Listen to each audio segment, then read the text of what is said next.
The Lord be with you. A reading from the Holy Gospel according to Luke.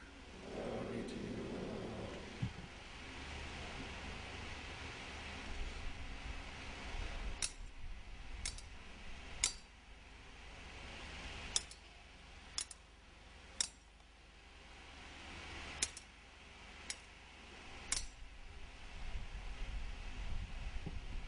One day, when Jesus was praying alone in the presence of his disciples, he put this question to them: Who do the crowd say I am?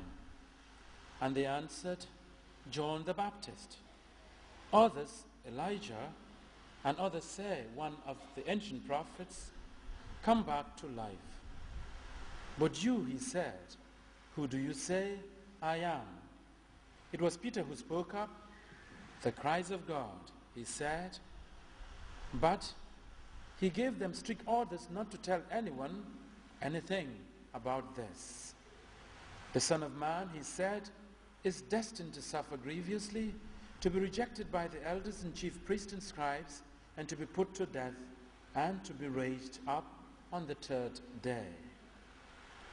Then to all he said, if anyone wants to be a follower of mine, let him renounce himself and take up his cross every day and follow me. For anyone who wants to save his life will lose it, but anyone who loses his life for my sake, that man will save it. The Gospel of the Lord.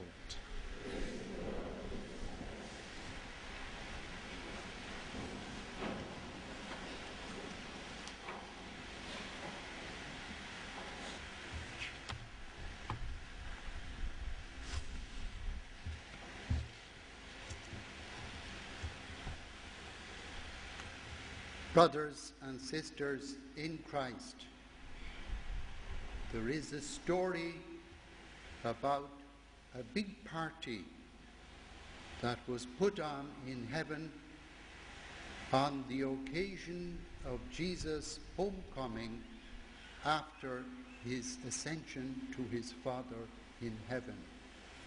Yes, there will be parties in Mumbai in heaven.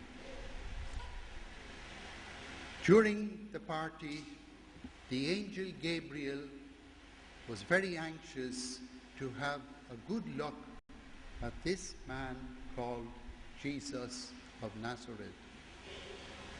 So he was watching out, and then he saw Jesus, found where he was, and he walked over to him, and he said to Jesus, I have often wondered what happened after the day that God sent me to your mother Mary in Nazareth to get things started.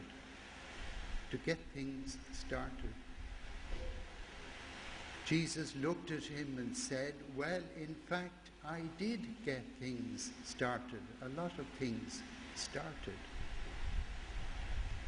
But Gabriel wasn't happy with that answer. He said to him, do you really mean you only got something started? And Jesus said to him, yes, I only got it started. And the angel Gabriel continued, but didn't you finish the work that you were given to do? And Jesus said, no, but I left my friends to do that part. Angel Gabriel was still unhappy and said to Jesus, but what would happen if your friends didn't follow up on the thing that you were doing? That's the end of the story. It is evident that the friends of Jesus, those first disciples, the people to whom he said, go make disciples of all nations, they took him seriously. And they did their job very well. The story continued to the second generation of disciples, and on and on and on down to our own generation here in the Gambia, West Africa. And because there was an unbroken line of faithful disciples over almost 2,000 years, that is why we are gathered here in this cathedral parish this morning to remind ourselves of the meaning of the cross of Christ and to remind ourselves of that final mission that Jesus entrusted to those first disciples. Go make disciples of all nations. It's a huge commandment, it's a huge task. How are we expected here, those of us gathered here in the cathedral this morning, how are we expected to understand that order, that command from Christ? There are obviously two different parts to be considered. Go make disciples of all nations could be those who have a special missionary task or a vocation in their lives to leave their own country and to go to a place where the gospel message is still not known or very little known. Most of us, I presume, will remain in our own countries, but we will also be very conscious of the role that we need to play in our home country, all of you here this morning, that you will guarantee a quality of family life according to our Christian faith, so that the message of Jesus will be spread in this country even more, especially as we live among so many Muslims.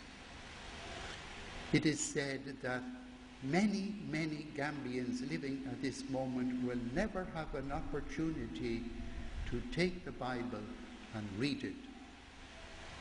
But they will be able to read that Bible in the lives of you people if you are trying seriously to live those words of Christ. Love one another as I have loved you. Blessed are the peacemakers. Blessed are those who hunger and thirst for justice. They shall be satisfied. The story must go on. And it is through our lives that we too, as you know only too well, we can communicate that gospel message in a far more powerful way than if we are simply reading the text of the gospel. Going back to the possibility of some of you going further afield as missionaries. Already the Gambian Church, Catholic Church, can boast of a number of missionaries. Can anybody tell me one or two or three Gambian people who have responded to that call? Go make disciples of all nations. Sister Jeanne Therese, the eldest